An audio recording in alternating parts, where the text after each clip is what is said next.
Hey guys, welcome back to my channel. I am Nicole. I am a homeschool mom of three girls, a 7-year-old, a 4-year-old, and a 1.5-year-old. I wanted to do a quick chit chat about an underutilized resource that I have come to absolutely love, and that is the Core Knowledge. Here's one Core Knowledge books.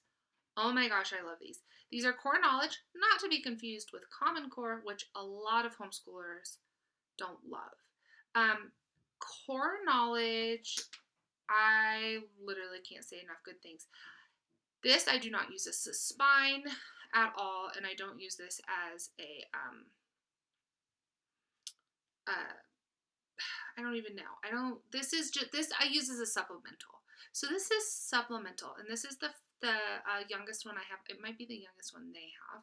I don't know. This is core knowledge, what your preschooler needs to know. And so for every level, it says what your blank needs to know. This is amazing. And each level is really engaging for that age kid. And it is so open and go. Again, I don't use it as my spine or my core, but I use it as a supplemental for everything I'm doing already. So this is what my preschooler needs to know. We have just started this level one because my daughter just turned 4, and it hasn't been a big deal. So this is the preschooler one. It has the light. It has poems, finger play, rhyming words, beginning sounds. It has songs, stories, history, science, art, and what parents of preschoolers need to know. And it gives you a lot of tips and tricks and kind of information about that developmental age. So it has fun poems. Look how beautiful and cute this is. This is so cute. The pictures are engaging. I love this. So those are poems. Here are stories. We just read this one, Goldilocks and the Three Bears, the Gingerbread Man. And then it tells you like talk and think and do it yourself, and it gives you kind of comprehension questions to talk to your kid about. Three Little Pigs. What else? City Mouse and Country Mouse. I love things that are one book, that I don't have to have 6 different books to cover all of that. I don't need a poem book, I don't need a stories book, and I don't need a science book. So here's science. It has information. This is cute. This is ants and how they live. And it has it legit is amazing. Look at this. This is their science, art. Look at this. I cannot. This is amazing. It gives you little talking points, little questions to ask. It has reading, how to read with your kids and things to talk about. How to enjoy music with your preschooler. I love this. So that was preschool. I have what your kindergartner needs to know, and it's the same concept. Let me get to the thing. So it has language and literature. It has reading, writing, and your kindergarten, and your child. Common core state standards in your child. Just information. Building literacy. Familiar and favorite poems. So it has poems again, which we've really liked. It has Aesop's Fables, Two Tall Tales, sayings, world history, geography, American history and geography. It has art and music. It has science. It has math, which is really fun. So it's not as pictured. Has little pictures, which are fine. Whoops, wrong way. And I really like this. So we've used some of these as memory verses for my kids. Some of the little poems, Three Little Kittens. Gosh, again. The Dog in the Shadow, Lion and the Mouse. My kids like that story. The Grasshopper. And I like that it has the make a connection, and it talks about connect. Like this is Peach Boy, and it's reviewing the continents using the history and geography chapters. Explain that this story is from Japan, and Japan is a country in Asia. Point to Asia on the map. Like those are things that I think a lot of times you remember to do, but not all the time. And I like that it points that out. It points out, this is little red hen, and it points out new words. And it's like vocabulary words that you might not have realized your kid didn't know. So again, it has pictures. It's just not as, it doesn't take up the whole book like the other one does.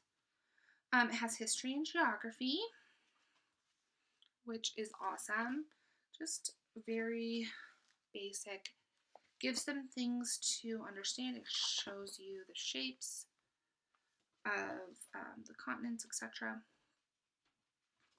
Again, very brightly, like these are real life pictures. It's not just drawings. It's like, let's make real life connections and show them that these are real places. This is early history. Pilgrims in the New World, reaching the land, new land. It connects it to now. It explains the President of the United States. I think this is absolutely amazing. This is art. So it discusses different kinds of art, different artists. And then we have music, and it has little songs that you can do with your kids.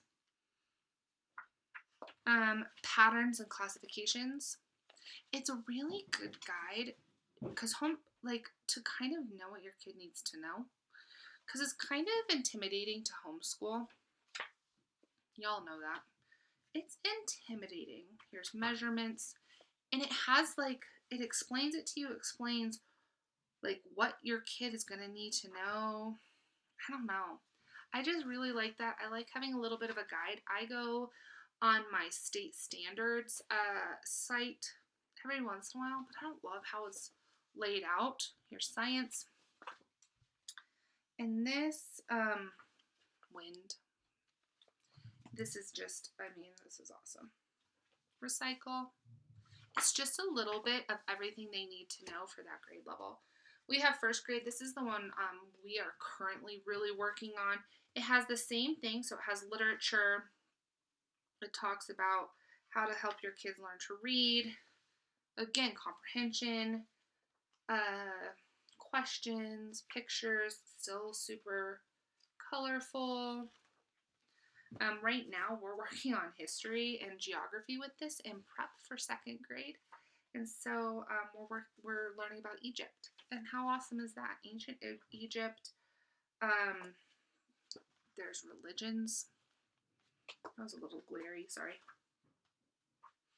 I actually like this. And it's not presented from a Christian standpoint at all. It's just very factual. We're really into the geography and history section right now. That's really what we're working on. I'm trying to see what else. Music has great composers.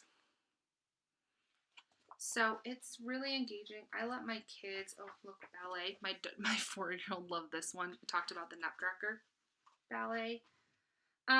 Numbers and number sense, kind of what they need to know. It's super informative, really helps ideas, how in depth they need to know a subject, etc. Habitats. This first grade has a lot of information about animal habitats in their science section. I think this is really, really they're really amazing books. I know that for next year, when my oldest is going into second grade, we're going to utilize a lot of the first grade stuff because some of the subjects that we're learning are in that book. And then I did get this, what your second grader needs to know. Again, it has poetry and all of that. It has geography. Let's see, let me show you. I like that it has different cultures, stories, and fables, which is really nice. I like exposing my kids to that. They don't need to know just what I know. They need to know more. Ancient Greece. I want them to have exposures to a lot of things. That's one of the benefits of homeschool. Learning about language. My kids love this. They think that this is fun. We put the core knowledge stuff in our morning basket, and it's just a little quick read. Look at this. This is so informative. It gives you tips and tricks. Here, we the people. Um, I really can't say enough good things. This is the art, and it talks about line and measurement. It exposes them to other cultures' art. It has music as well, and then it has mathematics, and it kind of talks about kind of how you can teach some of this, what they need to know, what it looks like. I think you could use this as a spine, quite honestly. Word problems for math. I don't use it as a spine. It's supplemental. Science, life cycle. Look at this. I mean, you really can't go wrong with these books. I love these books. My kids love these books because everything is presented super, like it's not long. It's not long and drawn out. So these are absolutely amazing. I don't think enough people know about these. These books are awesome. So that, like, for this, it says supports Common Core achievements with reading and activities in literature, mathematics, history, science, and art. I want my kids to be exposed to art, but I don't want to have to research a bunch. I don't know. It's not one of the things that I want to learn about a bunch of different composers or a bunch of different artists. I want somebody to just give it to me, and these books have that. For example, they kind of keep me on track with math, make sure we are still on track. I personally would like to be as on track as I can be. It doesn't have to be perfect. They don't have to be grade level, but I kind of like to have an idea of what the state thinks they need to be at. So yeah, again, literature, mathematics, history, science, and art. I really, I can't say enough good things. These have really good stories, and great pictures, great art, great science, great history. I love them. So that was my little 2 cents about the core knowledge books, what your blank needs to know. And I know they have more grades than I have. But anyway, I just wanted to share that because it's been such a great resource for me and for my kids in my homeschool. So if you liked this video or like things like it, don't forget to like and subscribe. Bye.